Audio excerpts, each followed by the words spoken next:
Top 10 horror movie icons and what makes them spine-chilling monsters. A good horror movie is more than just jump scares and plot twists. While they do help, what really makes or breaks a horror film's longevity in people's minds and nightmares is its characters. The villain, in particular. But can we even consider them villains if they're the ones carrying the film on their backs? Whether they're otherworldly entities or run-of-the-mill murderers and slashers, these horror villains, from Xenomorphs and Yautjas to Freddy and Jason, are so fascinating that they've become the icons of their respective franchisees. And often, their backstories and lore are much more interesting than their survivors and victims. Whatever the reason, it is an indisputable fact that a horror film isn't truly a horror film unless it has a formidable villain, which is why we've made a list of top 10 horror movie icons and why they're the scariest bunch. Let's begin, shall we? Number 1. The Xenomorphs. The Xenomorph was first featured in the 1979 film Alien. Since then, these formidable creatures have been a staple within the Alien franchise, from comics and novels to films and even video games. Over the years, these parasitic extraterrestrial beings have mutated and morphed into several hybrid forms. The life cycle of a xenomorph begins as an egg called ovomorph, which houses an arachnid-like form called facehugger. These eggs are produced by xenomorph queens. As soon as an ovomorph detects the presence of a potential host, it opens up and launches the facehugger onto the host's face.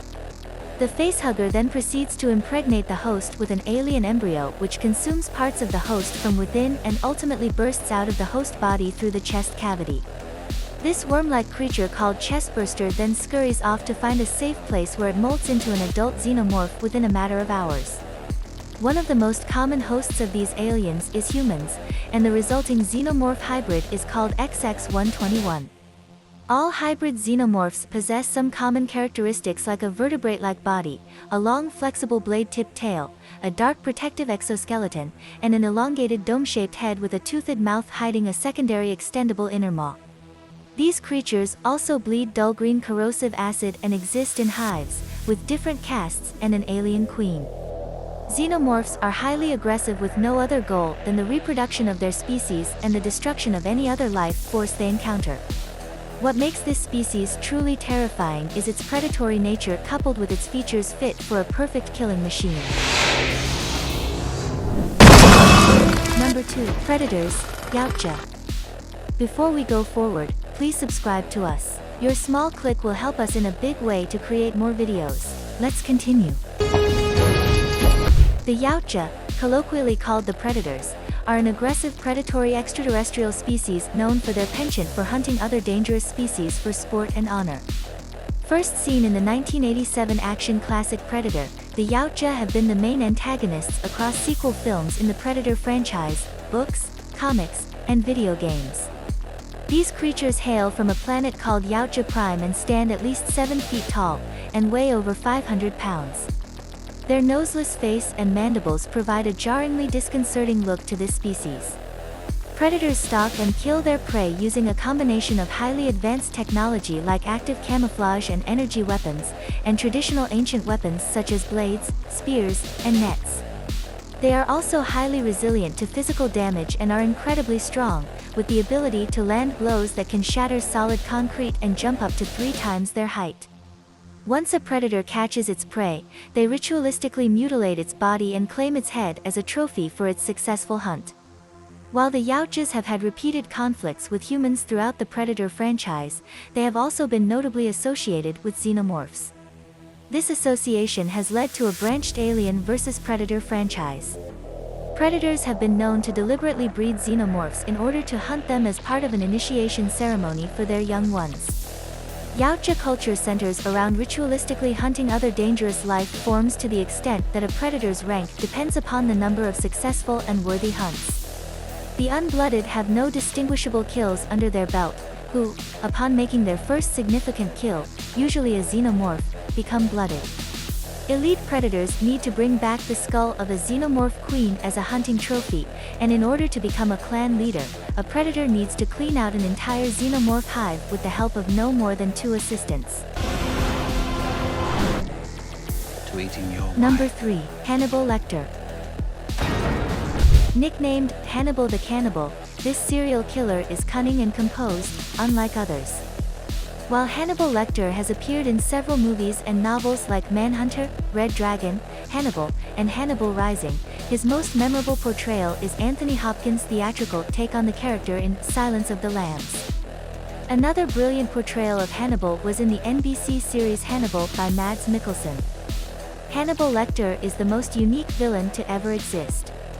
After his parents and sister are murdered in front of his eyes as a child, Hannibal himself turns to murder and cannibalism.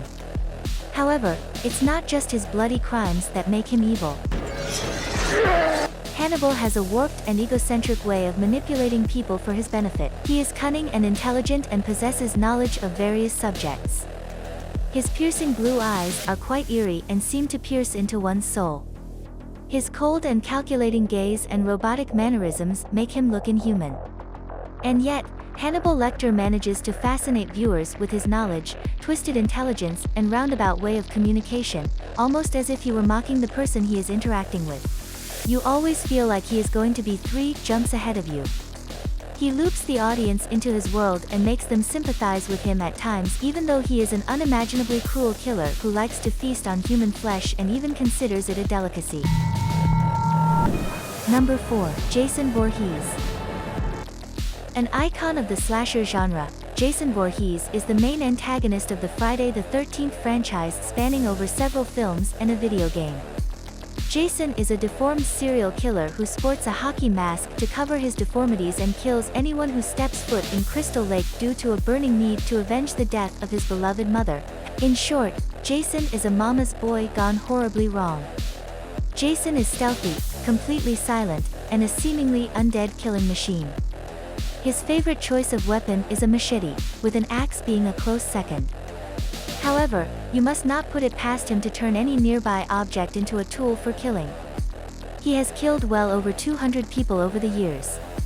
Jason has the personality of a wrathful child, displaying naivety and temper tantrums while finding cunning ways to kill his victims and hiding their corpses. As a human, Jason had some limitations. While he could withstand pain, he still felt it and was ultimately mortal. However, after being resurrected, he sheds these limitations and even gains supernatural abilities. The only way to escape Jason is to use his fear of water and his love for his mother against him, or better yet, to never step foot anywhere near Crystal Lake. Number 5. Pennywise the Clown. Pennywise the Clown, also known as It, is the main antagonist of Stephen King's 1985 novel It, the 1990 It miniseries, and 2017 two-part film series. Pennywise isn't any old clown though. It is a shape-shifting manifestation of the Beholder, an eternal entity that manifests as a child's worst fears. Pennywise takes the innate creepiness of clowns that already fits perfectly within the uncanny valley, and dials it up to 11. Pennywise has an air of mystery around it. The more we know about any situation, the less afraid we are. And so, a clown who lives in the sewers and has an air of malevolence and ambiguity about it is a sure recipe for terror. It also doesn't help that Pennywise can manifest into a person's worst fears and can only be seen by children. The worst part about being scared of an entity as a child is your parents not believing there is anything to be scared of. However, Pennywise doesn't just feed off of a child's fear, it also physically consumes the child with its massive jaw and razor-sharp teeth. Number 6. Norman Bates. Norman Bates is the schizophrenic antagonist of Alfred Hitchcock's horror masterpiece, Psycho. Initially, Norman Bates seems like a nervous boy next door as he manages the Bates Motel. However, the story gets turned on its head as Norman stabs Marion Crane to death in the iconic shower scene.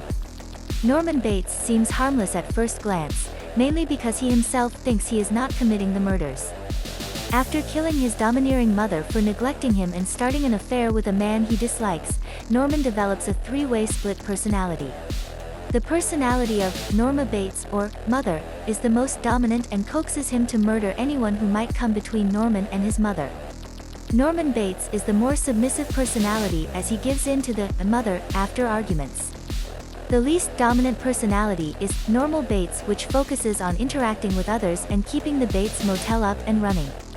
After murdering his mother, Norman mummified her corpse and started dressing as her and mimicking her voice, and even had conversations and arguments with his mother. All murders Norman commits are carried out by a mother. While the murders make this serial killer scary, the most terrifying thing about Norman Bates is his humanity, which seems to have been taken over completely by the mother persona by the end of the movie. Wouldn't even hurt. Number 7. Michael Myers.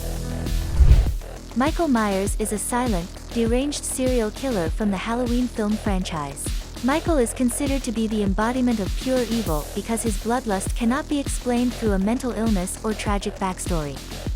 Michael committed his first murder at the age of 6 when he killed his older sister Judith in cold blood on Halloween night.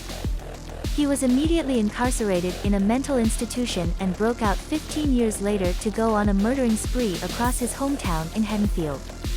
Michael's murderous tendencies began even before he killed his sister, as he used to clip wings off butterflies as a kid. He likes to play with his victims before he kills them and never shows any remorse for his actions. Michael kills on Halloween, indicating that it could be his way of celebrating the holiday or that he may consider himself a proxy for Halloween. He also likes to display his victims' corpses in ritual-like presentations showing his sick sense of art and humor. However, Michael's most distinct characteristic is his preference to always be wearing a mask. He wears it to hide his face and emotions rather than to mask a deformity.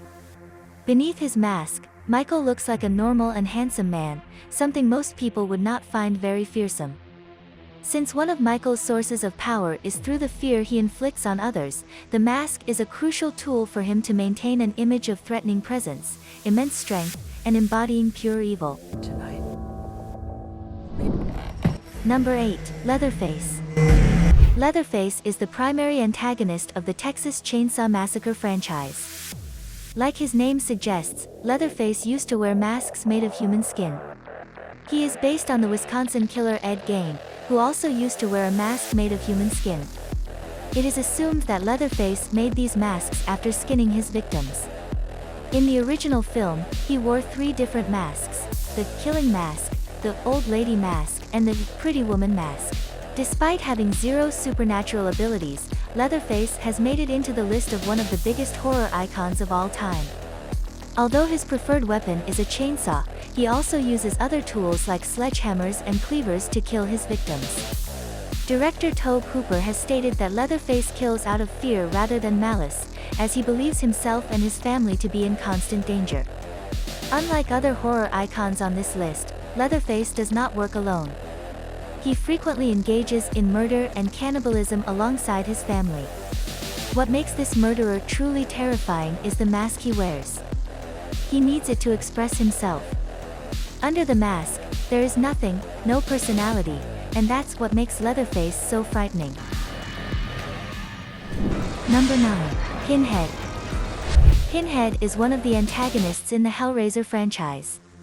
Although his name suggests he might be an ordinary horror villain, Pinhead is a refined and suave character. He is lean and thin, with an impressive height and a shaved head. His most noticeable and memorable feature is the grid of scars on his entire head, along with the bejeweled pins rammed into his face at every intersection of horizontal and vertical lines.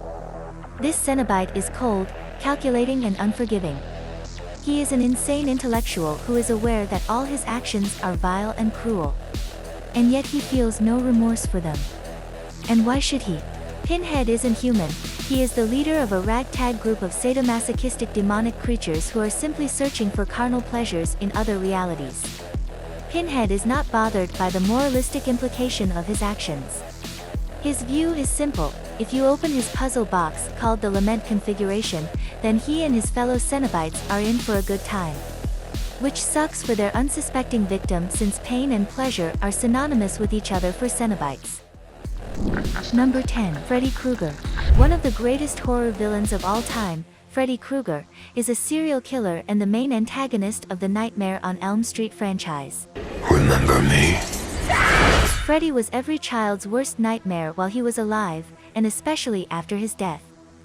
Freddy was burnt alive by the parents of children he had killed when he was alive and turned into a malevolent dream demon preying on children and teenagers after his death. Freddy Krueger can infiltrate and manipulate people's dreams and kill them within their nightmares, which also kills them in real life. Sporting tattered clothes, a burnt face, and a gloved claw hand, Freddy looks particularly frightening. This villain is nightmarish to the extent that his targets fear sleep and try their hardest to not doze off. It is impossible to kill him in the dream world. However, he does lose all his powers and is mortal in the real world. However, it seems that the world will never be rid of Freddy Krueger, as he can still come back from hell after being killed if there is enough fear in the area where he wants to appear. That was our list of top 10 movie horror icons and what makes them spine-chilling monsters. What are some of your favorite horror villains and why do you find them fascinating? Let us know in the comments and stick around for more exciting content.